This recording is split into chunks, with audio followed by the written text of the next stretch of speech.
Sound Image, in conjunction with Tisch School of the Arts, New York University, presents Edgar Allan Poe's The Cask of Amontillado. The 1,000 injuries of Fortunato I had borne as best I could, but when he ventured upon insult, I vowed revenge.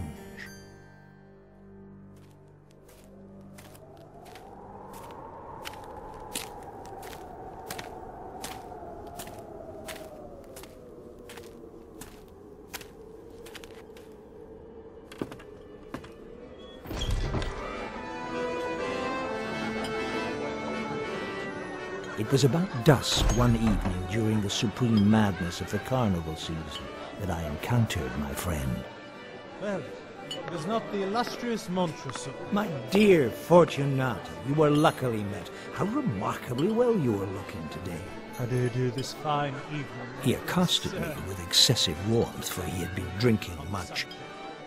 He had on a tight-fitting party-striped dress, and his head was surmounted by the conical cap and bells of motley. I was so pleased to see him that I thought I should never have done wringing his hand. It must be understood that neither by word nor deed had I given Fortunato cause to doubt my goodwill. He did not perceive that my smile now was at the thought of his immolation. The ladies. A bit of a disappointment. The ladies? No, the wine. He had a weak point, this Fortunato, although in other regards he was a man to be respected. He prided himself on his connoisseurship in wine. Barrett with less affinity for oak. Say, Chateau Mouton Rocher. But I have received a pipe of what passes for Amontillado, and I have my doubts. Ah, Amontillado? Impossible. And in the middle of the carnival? I have my doubts, and I was foolish enough to pay the full Amontillado price without consulting you. Amontillado. I have my doubts. Amontillado. And I must satisfy them. Amontillado. As you were engaged, I am on my way to Lucchese. If anyone has a critical turn... Lucchese cannot tell Amontillado from sherry. Come, let us go. Whither? To your vaults. Oh, my friend, no. I will not impose upon your good nature. I perceive you have an engagement. I have no engagement. Come. Thus speaking, Fortunato possessed himself of my arm. Putting on a mask of black silk and drawing a roquelaire about me, I suffered him to hurry to my palazzo.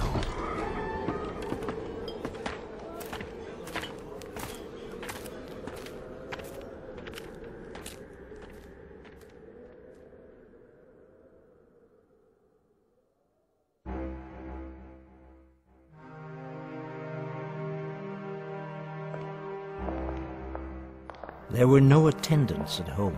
They had absconded to make merry in honor of the time.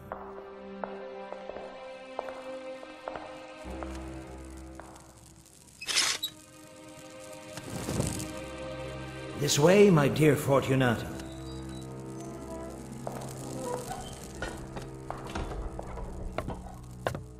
Be cautious of your step.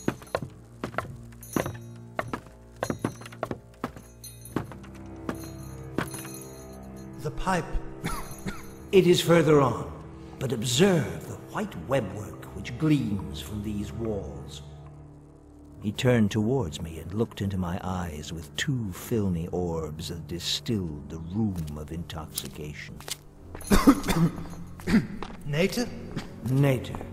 Oh, how long have you had that cough? It is nothing. Come, we will go back.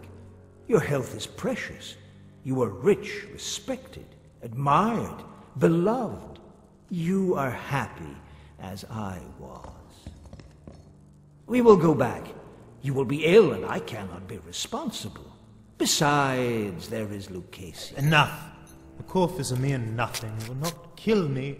I shall not die of a cough. True. True. But you should use all proper caution. A draught of this Medoc will defend us from the damps.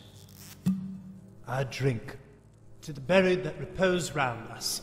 And I to to your long life.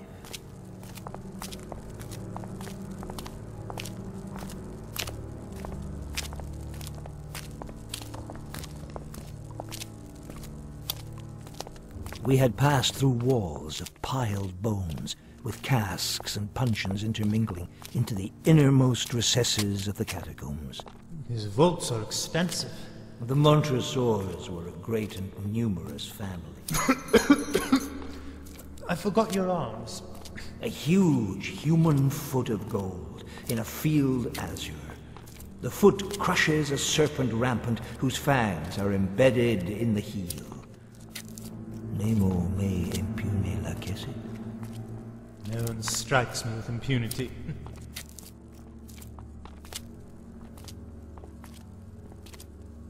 The knitter. See, it increases. It hangs like moss upon the vaults. We are below the river's bed. The drops of moisture trickle among the bones. Oh, come. We will go back ere it is too late. You come. It's nothing. Let us go on. But first, another draft of the Medoc. Let us proceed to the Amontillado.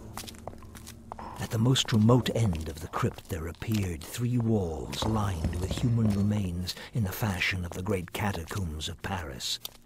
The 4th wall had fallen, exposing a small interior recess. Proceed. Herein is the Amontillado. As for Lucchesi, He is an ignoramus. pass your hand over the wall. You cannot help feeling the knitter.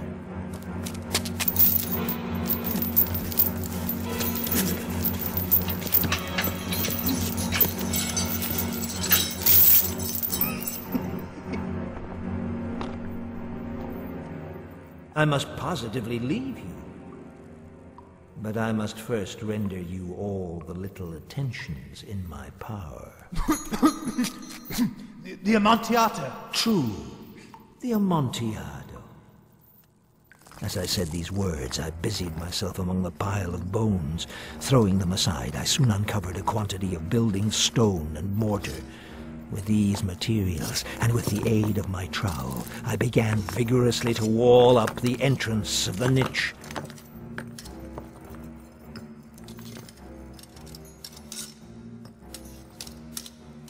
I ceased my labors and sat down upon the bones.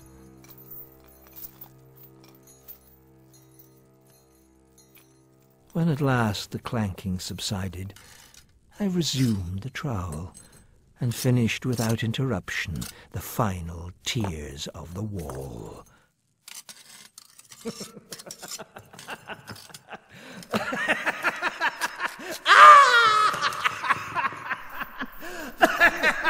A very good joke indeed. An excellent jest. Oh, we will have many a rich laugh about it at the Palazzo. over the wine. The Amontillado! Yes, the Amontillado. Will not they be awaiting us at the Palazzo? The Lady Fortunato and the rest? Let us be gone. Yes, let us be gone. Love of God, Montresor. Yes, for the love of God.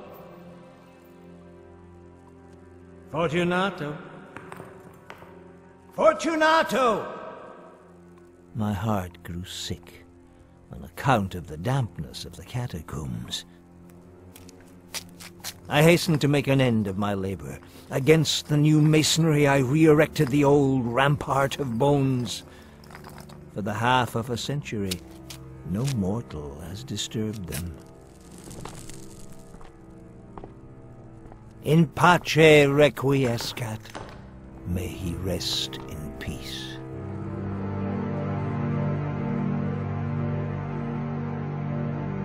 Edgar Allan Poe's The Cask of Amontillado. Directed and produced by George Booth. Adaptation written by George Booth and Raven Jensen. Music and editing by Justin Ayers. Casting by Miranda Hill. Sound design by Raven Jensen, Miranda Hill, and Liam Aiken. The voice of Montresor by Angus Hepburn. The voice of Fortunato by Thomas Layman. Special thanks to Charles Potter and Alex Raspa.